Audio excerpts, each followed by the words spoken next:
மக்களே, big pass லைவ்ல ஒரு பக்கம் ஃபைனலிஸ்டுக்கான க்ரூமிங் செஷன் நடந்துட்டு இருக்கு. அதுக்கப்புறம் வெளியே ஹவுஸ் மேட்ச்லாம் உட்காந்து பேசிட்டு இருக்கும்போது கனி கானா வினோத்துக்கிட்ட ஒரு விஷயத்தை பற்றி பேசுகிறாங்க. அந்த பணப்பொட்டி மேட்ரு, அதை பற்றியும் பார்க்க போகிறோம். நேற்று நைட்டு லைவ்ல வெளியே போனால் இந்த மாதிரி கேள்வியெல்லாம் கேட்பாங்கன்ற மாதிரி ஒரு ட்ரைனிங் செஷனே எடுத்துட்டு இருக்காரு பிரஜன். யாருக்கு? சாண்ட்ராக்கு. அதை ஒரு பக்கம் பார்க்க முடிஞ்சுச்சு. இன்னொரு பக்கம் விக்ரம் போயிட்டு வியானாவோட ஃப்ரெண்ட்ஷிப்பை கண்டினியூ பண்ணலாமா வேணாமான்ற கேள்விகளும் டவுட்டுகளும் இருக்குது. அதையுமே கனி ஒரு சில ஐடியாஸில் கிளாரிஃபை பண்ணி விட்டுருக்காங்க. இது எல்லாத்தையும் கொஞ்சம் டீட்டெயிலாக பார்த்துடலாம். சேனலுக்கு புதுசாக இருந்தீங்கன்னா சப்ஸ்கிரைப் பண்ணிடுங்க. வீடியோ பார்க்குற அனைவருமே மறக்காமல் லைக்கும் ஐப்பும் பண்ணிங்கன்னா இந்த வீடியோ பல பேருக்கு போய் சேர்ந்துடும். அந்த உதவியை பண்ணுமாறு கேட்டுக்கொள்கிறேன் மக்களே.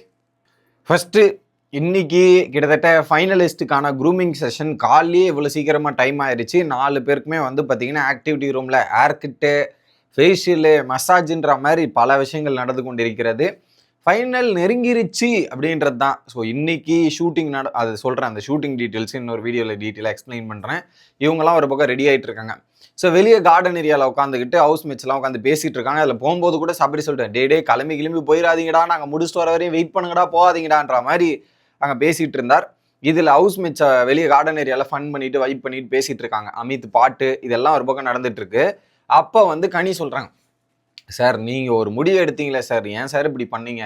நீங்கள் அந்த முடிவு எடுக்காமல் இருந்தால் 2 விஷயம் நடந்திருக்கும் சார். அது கொஞ்சம் மிஸ் ஆயிடுச்சு சார்.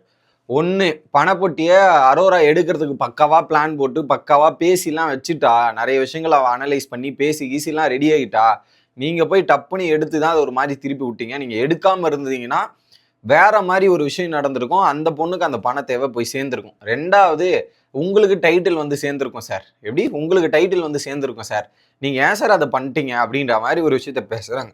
இன்னும் அப்பயே அப்படியே நாங்களாம் ஷாக் ஆகிட்டோம்னாடி 10 அந்த செகண்டே எங்களுக்கு ஒரு மாதிரி ஷாக் ஆகிட்டு அப்படியே ஒரு மாதிரி ஆயிட்டேன், என்ன பண்ணுறதுனே எனக்கு தெரிலன்ற மாதிரி பிரவீன்ராஜ் ஒரு பக்கம் அங்கே உட்காந்து பேசிகிட்டு இருக்காரு. ஓகே ஆதரி, ஏன்னா இப்படி பண்ணிட்டீங்க? இந்த சீசன் கடைசி எண்டெல்லாம் ஏன்டா எவ்வளோ ட்விஸ்ட் வைக்கிறீங்க? ட்விஸ்ட்டு மேலே ட்விஸ்ட்டுன்ற மாதிரி எண்டில் பயங்கரமான ட்விஸ்ட்டாகவே இந்த சீசன் ட்ராவல் ஆகிட்டு இருக்கு அப்படின்றது தான் சொல்லிட்டு இருக்காங்க. பார்த்து 6 ஃபைனல்ஸ்லையும் ட்விஸ்ட் ஏதாவது வச்சுட்டு போகிறாங்க. நீங்கள் சொல்கிறத பார்த்து ஃபைனல்லையும் ஏதாவது ஒரு ட்விஸ்ட் வச்சு முடிச்சு விட்டுரு போகிறாங்க. அது என்ன ட்விஸ்ட் இருக்கோ என்னவோ ஏதோ தெரில, அது ஒரு பக்கம் இருக்குது, வெயிட் பண்ணுவோம். இது ஒன்று. அடுத்து கானா வினோத் சொல்றாரு, நான் எடுக்கிறதுக்கான காரணம் அப்படின்ற மாதிரி இல்லை உள்ள யம தர்மனை ஒருத்தனை உள்ள அமுச்சு விட்டுருந்தாங்க. அவன் பல இடத்துல பல விதமா பேசுறது, இந்த மாதிரி ரியாக்ட் பண்றதெல்லாம் பண்ணிட்டு இருந்தாங்க. எனக்கு எல்லாம் இப்போ டப்புன்னு ஏதாவது பண்ணிட்டு நான் ஏதாவது வாங்கிட்டு போயிட்டோனான்ற ஒரு பயம் வேற எனக்கு இருந்துச்சுன்றத ஓப்பனா சொல்றாரு. எப்படி திவாகர் என்னை ரொம்ப டிஸ்டர்ப் பண்ணிட்டாப்புல, அவரால் என் மைண்ட் ரொம்ப அப்செட் ஆயிடுச்சு. அதில் நான் ஏதாவது பண்ணிட்டோ, ஏதாவது ஒரு வரம்பு மீறி ஏதாவது ஒன்று நடந்துருச்சுன்னா எனக்கு ஏதாவது ஆயிருமோ ஓட்டிங்ல, இந்த மாதிரி நிறைய விஷயங்களும் இருந்தது. நான் ஏதாவது பண்ணிடுவோன்ற ஒரு பயம் வேற இருந்துச்சுன்றதை ஓப்பனா சொல்லிடுறாரு. அதனால அதுவும் ஏதாவது ஆயிடுச்சுன்னா என்ன பண்றதுன்றது தான் எடுத்தேன்றதையும் சொல்லிட்டாரு. உடனே கனி வாய்ப்பு இருக்கு சார், அந்த மாதிரி ஓட்டு குறைஞ்சா கூட வாய்ப்பு இருக்குன்னும் போது உடனே இவங்க சொல்றாங்க, ஆதிரி அப்பெல்லாம் ஓட்டு குறைஞ்சிருக்காது கானா வினோத்துக்கு, அவருக்கு இருக்கிற ஃபேன் பேஸும் இதுவும் வேற மாதிரி இருக்கு, வேற மாதிரி ஃபேன் பேஸு, ஒண்ணுமே நடந்திருக்காது, இன்னும் இன்க்ரீஸ் தான் இருக்கும்னும் போது உடனே காணாவது எனக்கு வேற பிஆர் பண்ணியிருக்காங்கன்னு வேற சொல்றானுங்க. மக்கள் தான் என் பிஆர், மக்கள் தான் எனக்கு பிஆரா இருந்திருக்காங்க, வேற எதுவும் பண்ணல, மக்கள் சப்போர்ட், பப்ளிக் சப்போர்ட் தான் எனக்கு அவ்வளோ இருந்துச்சுன்ற மாதிரி கானா வினோத் சொல்றாரு. அது நானும் ஒத்துப்பேன். அவருக்கு முழுக்க கானா வினோத்துக்கு இருந்தது மக்கள் சப்போர்ட் தான், அதில் மாற்றுக்கிறதே கிடையாது. I agree. இன்னொரு பக்கம் எஃப்ஜே எனக்கும் பிஆர் பண்ணியிருக்காங்கன்னு சொன்னாங்க. பட் ஆட்டோவில் நம்ம பசங்க எல்லாத்தையும் பண்ணுறதும் பேனர் வைக்கிறதெல்லாம் பார்த்தா பிஆர் கணக்காயிருமான்ற மாதிரி எஃப்ஜே உட்காந்துட்டு அந்த பிஆர் டிஸ்கஷனை பற்றி பேசிட்டு இருக்காங்க. ஆளுக்கு அவங்க தரப்புல இருந்து சில விஷயங்களை சொல்லி முடிச்சாச்சு. அடுத்ததாக நைட்டு பிரஜன் மற்றும் சாண்ட்ரா டிஸ்கஷன் நடந்திருக்கு. அதில் குறிப்பாக அந்த ரெட் கார்டை பற்றி பேசுகிறாங்க.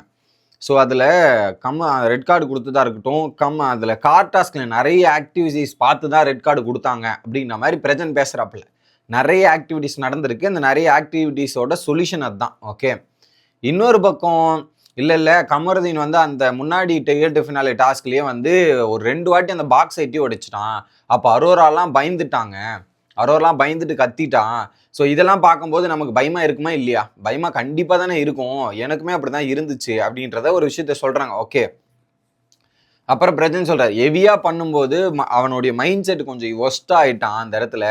அப்புறம் தான் நீங்கள் இவங்க எல்லாம் இவங்க ஜெயிக்கக்கூடாது, இது பண்ணக்கூடாதுன்ற மாதிரி பல விஷயங்கள் பண்ணது பார்க்கும்போது நல்லா இருந்துச்சு. ஓகே, அப்போ வந்து அவங்க நடந்த இன்சிடென்ட்டை எக்ஸ்பிளைன் பண்ணுறாங்க சாண்ட்ரா, இப்படி ஆச்சு இப்படி ஆச்சுன்ற மாதிரி. அப்போ தான் சொல்கிறாரு, இல்லை இல்லை விக்ரம் வந்து உங்களை பிடிச்சி இழுத்து அதுக்கப்புறம் தான் மெடிக்கல் டீமை கூப்பிட்டு போய் இந்த மாதிரி சில சம்பவங்கள்லாம் நடந்திருக்கு, அது பார்க்குறதுக்கு அப்படி இருந்துச்சு அப்படின்ற மாதிரி சொல்கிறாங்க. இது சொல்கிறாங்களா? அப்புறம் பிக் பாஸ் கன்ஃபெஷன் ரூம்ல கூப்பிட்டு என்ன பேசினாரு, சாண்டின்னு அப்படின்றத பேசினாரு, செக் பண்ணி அப்படின்ற மாதிரி சொல்லிட்டு அந்த 2 மணி நேரம் எனக்கு எவ்வளோ பெரிய ட்ராமா இருந்தது தெரியுமா, அவ்வளோ பெரிய விஷயங்களா எனக்கு இருந்துச்சு அப்படின்றத சொல்கிறாங்க. ஓகே, உடனே பிரச்சனை என்ன சொல்றாரு, இல்லை இல்லை ஆடியன்ஸ் வந்து பக்கா கிளியரா இருக்காங்க, ரெஸ்பெக்டோட இருக்காங்க, ஒரு பொண்ணை எட்டி வதிச்சா அந்த வீட்டில் இருக்கிறதுக்கு ஒரு நிமிடம் கூட தகுதி கிடையாது, அந்த மாதிரி டிசிஷன் தான் எடுக்கணுன்றது ஆடியன்ஸோட மைண்ட் செட் பக்காவா இருக்கு, இதெல்லாம் ஒண்ணுமே பிரச்சனை இல்லை, தெளிவாருன்ற மாதிரி சொல்றாரு. ஓகே, அந்த மாதிரி விஷயம் நடந்தா ரெட் கார்டு கொடுத்து என்ன அந்த மாதிரி விஷயம் நடந்துட்டு ஏதோ வின் பண்ணலையே ஏதோ ஒன்று சம்திங் அங்கே வாய்ஸ் இறையிறது வந்துருச்சு, அவங்க வின் பண்ணல ரெட் கார்டு, நம்ம வின் பண்ணலன்னா நான் வின் பண்ணலன்னா ரெட் கார்டு கொடுத்து என்ன யூஸோன்ற மாதிரி பேசுகிறாங்கன்னு நினைக்கிறேன். அந்த கான்டெக்ட் மட்டும் எனக்கு கரெக்டாக அது கேட்கல. ஓகே, இல்லை டீமுக்கு தெரியும் இந்த ட்ராமான்றது உண்மை எது பொய் எதுன்னு டீமுக்கு தெரியும், அதை பார்த்து தானே டீம் கொடுத்துருப்பாங்கன்ற மாதிரி ஒரு விஷயத்த சொல்லிடுறாங்க. இதில் சாண்ட்ரா எனக்கு கூட இருந்தவங்களுக்கும் எவ்வளோ ட்ராமா இருக்குது தெரியுமா, விக்ரமை கேட்டு பார்த்தீங்கன்னா தெரியும், இதெல்லாம் தெரியும். அவங்க உடனே இவர் என்ன சொல்கிறாருன்னா, எபிசோடு பார்க்காம வந்து அவங்கவுங்க மைண்ட் செட்டில் பேசிகிட்டு இருக்காங்க, அது சரி கிடையாது, போய் இது பார்த்தா தெரிஞ்சிருக்கும் அவங்களுக்கு, பார்க்காம பேசினா இப்படி தான் நிலமன்ற மாதிரி வியானாவை அட்டாக் பண்ணுறாரு. ஓகே, நாங்கள் இதில் வெளியே நீங்கள் ட்ராமா பண்ணுறீங்களான்ற மாதிரி கேட்பாங்களா கேள்விகள், எப்படி வெளியே இன்டர்வியூவில் நீங்கள் ட்ராமா பண்ணுறீங்களா, இதில் இந்த மாதிரி கேள்விகள்லாம் வருமான்ற மாதிரி சாண்ட்ரா கேட்குறாங்க. கண்டிப்பாக வெளியே கேட்பாங்க, செம காமெடியாக இருக்கும், நீ போய் பாரு இந்த மாதிரிலாம் பண்ணேன்ற மாதிரி கண்டிப்பாக வெளியே கேட்க தான் செய்வாங்க, கேட்காமல இல்லை. நிறைய பேர் மெஜாரிட்டி ஆஃப் த மக்களுக்கு நீங்கள் பண்ணுறது அப்படி பேச போகலாம் தானே மாறி இருக்கு, மக்களோட விமர்சனத்தை கண்டிப்பாக கேள்வி கேட்டு கிளாரிஃபை பண்ணல, கண்டிப்பாக கேட்பாங்க, கேட்காமலாம் விட மாட்டாங்க. ஓகே, அப்புறம் சாண்ட்ரா சொல்கிறேன், யாருக்காவது இந்த மாதிரி சுச்சுவேஷன் இருந்திருந்தா தெரியும் அந்த ட்ராமா எப்படி, இதெல்லாம் எப்படி ஜட்ஜ் பண்ணுவாங்கன்ற எனக்கு தெரியல, இதெல்லாம் எனக்கு புரியல. உடனே இவர் வெளியே வந்து ஈஸியாக அப்படி தான் பண்ணுவாங்க, ஈஸியாக அப்படியே வந்து பண்ண முடியும், அதுலேருந்து நம்ம ஈஸியாக வர முடியாது, பட் அவங்க அப்படிலாம் பண்ணுவாங்கன்ற மாதிரி டிஸ்கஷன் போகுது. அதுக்கப்புறமா அந்த ஒரு வியானா வந்த 2வது நாள் ஸ்டார்டிங்கில் வந்து அங்கே கிச்சன் ஏரியா பற்றி நிறைய பேசுவாங்க இல்லையா, அதில் குறிப்பாக வந்து பயங்கரமான ஆக்டிங், சீரியல் ஆக்டிங், ஃபுல்லாக ட்ராமா ஓவராக பண்ணுறாங்க. பிரஜன் வந்து என்ன பண்ணுவார், உதார் ஊட்டி தான் சுற்றிட்டு இருக்காரு, இதெல்லாம் பண்ணுவாருன்ற மாதிரி ஒரு விஷயத்தையும் போட்டு உடைக்கிறார். திவ்யாவும் சைலண்டாக இருந்தாங்க, இதெல்லாம் பண்ணுறாங்கன்ற மாதிரி அங்கே உட்காந்துட்டு அந்த டிஸ்கஷன் போகுது. திவ்யா வரட்டும் கேட்கலான்னு சொல்கிறாங்க. திவ்யா வந்து கண்டுக்கவே இல்லை நைட்டு, அது ஒரு பக்கம் நடந்துட்டு இருக்கு. ஸோ ஆக மொத்தத்தில் ஹஸ்பண்ட் அண்ட் ஒய்ஃபும் சேர்ந்து அடுத்த இன்டர்வியூக்கு எப்படிலாம் பதில் சொல்லணும், என்னென்னலாம் ஆன்சர் பண்ணணுன்ற மாதிரி மிட் நைட்லேயே உட்காந்து ப்ரிப்பரேஷனை ஸ்டார்ட் பண்ணி பயங்கரமாக பண்ணிட்டு இருக்காங்க அப்படின்றது நம்மளால் பார்க்க முடிஞ்சிச்சு. இது ஒரு பக்கம்.